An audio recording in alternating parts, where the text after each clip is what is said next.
Greetings and salutations, Second Star Right, back with some more Raid Shadow Legends.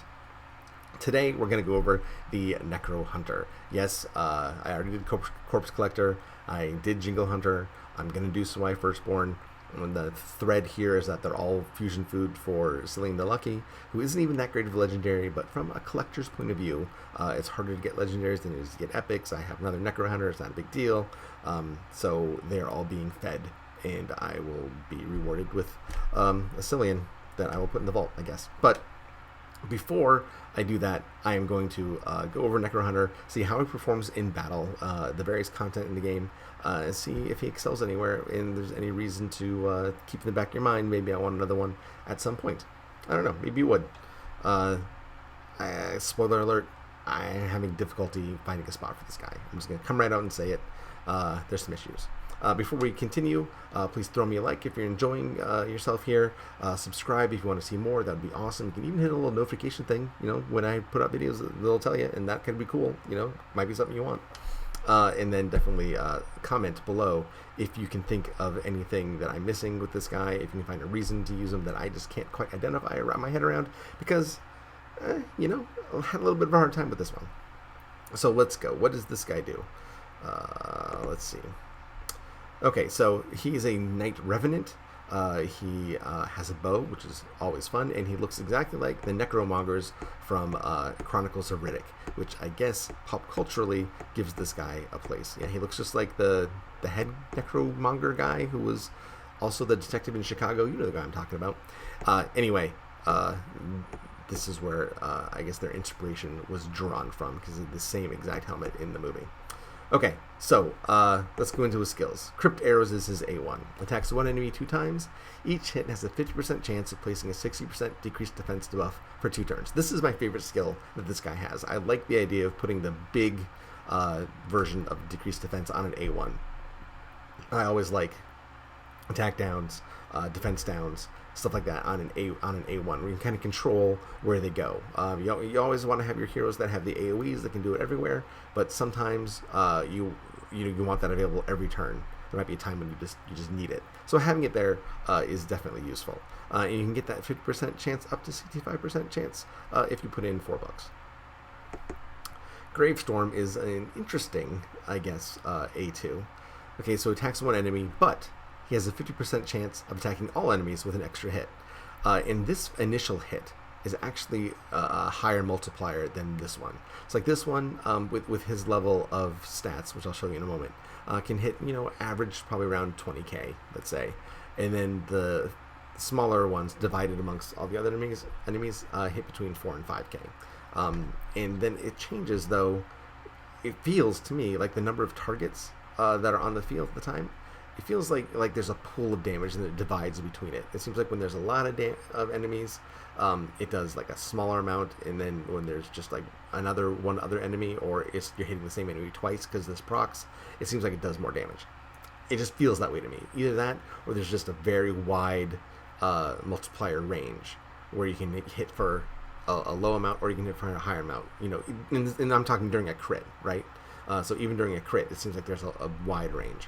And that is another benefit of this, is that it can crit. Sometimes when there's a skill where there's an extra hit, that extra hit will always be normal, or it can't crit, or what have you. This one can. You can get the cooldown down to 3 turns, but what you cannot do is increase this chance. This 50% is just always going to be there.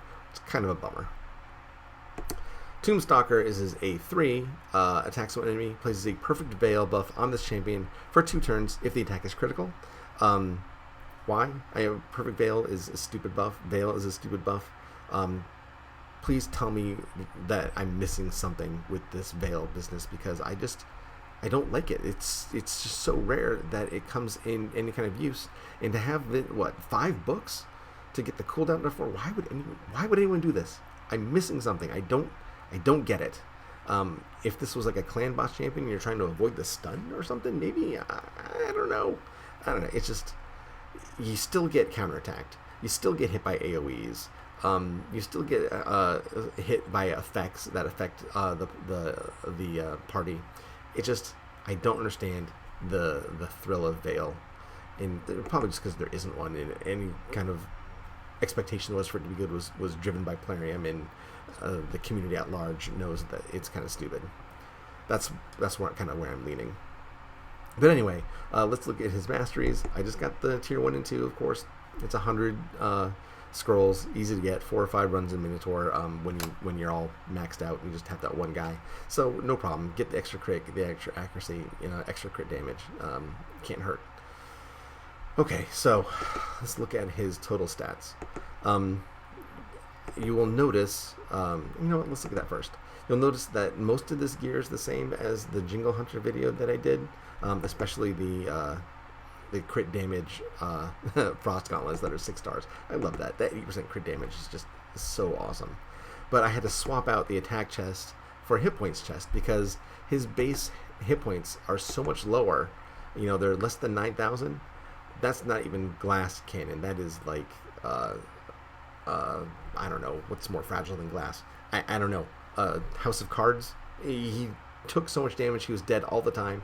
Poor Gorgorab had such a difficult time raising him from the dead over and over again. It just became an exercise in futility. So I had to swap out his attack chest for a hit points chest. So that's why the discrepancy in stats that you'll see in a second.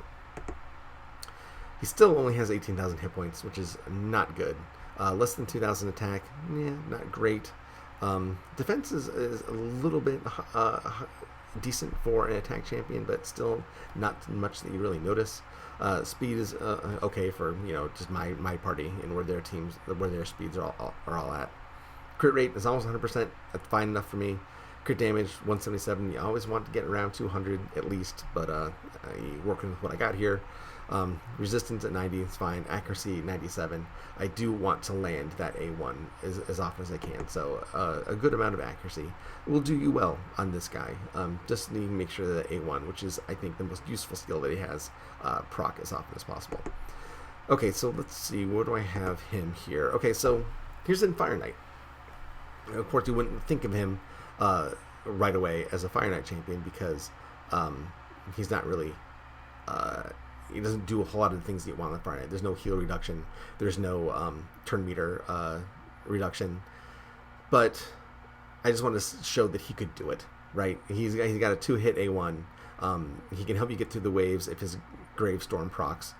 And interestingly, I mentioned that, but I don't think his Grape Storm procs at all until like the very last hit of the second wave.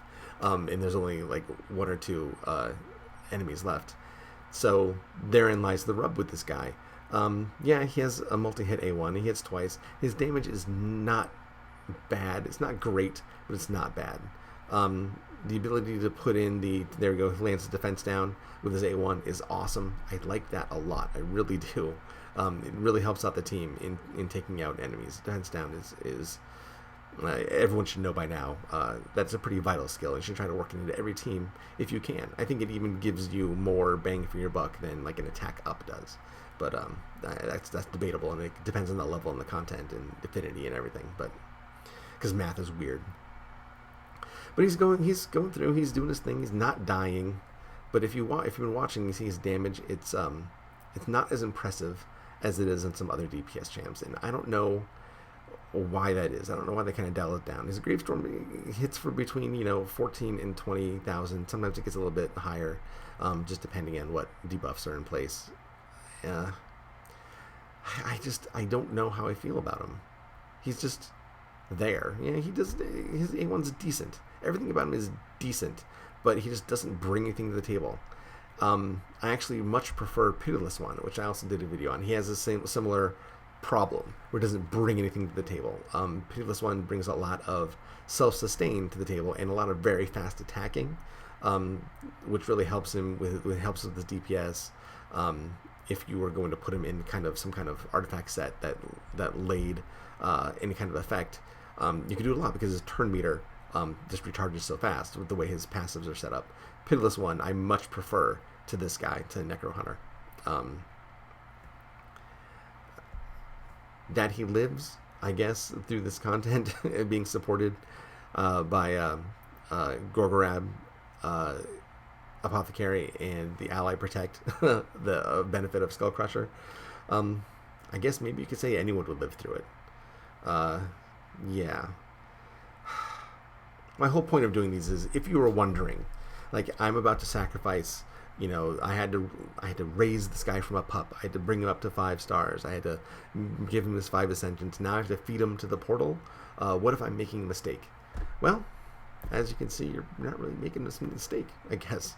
So I hope that satisfies the curiosity here. He's, I don't know what to tell you. He's doing okay damage. He's bringing a defense down, and the defense down actually it's in play right now. So all the extra damage that champions are doing while his shield is open is because he has his defense down. So thanks, Necrohunter. I appreciate it, but yeah, I don't know. I think all things considered, he's just kind of there, and I'm waiting this out, but I don't even want to. I almost want to stop it and go on to the next thing, but we'll just watch him finish out the thing, because Cold Heart comes in. I think is it Cold Heart that ends this? Maybe not. Who is it? Whatever. Right? They lived. He did 219,000 damage. Cold Heart did 380, as you would expect. But I see a lot of these champions that do guides on, they will out-damage Cold Heart, and Necrohunter's not doing it. I guess he's hiding himself at certain points, and with Perfect Veil, it's just, I'm irritated that this champion even exists, almost. So anyway, we'll skip that guy. What do we have here? Ice Columns. Okay, so I just wanted to show, it's interesting, the first thing he does is his Tombstalker, so he hides himself first thing, but it doesn't matter, because they all AoE, and they hit him anyway, right? So I don't know what the point of him even doing that was. Almost any content you get in, you're going to have AoE champions fighting you, so what's the point?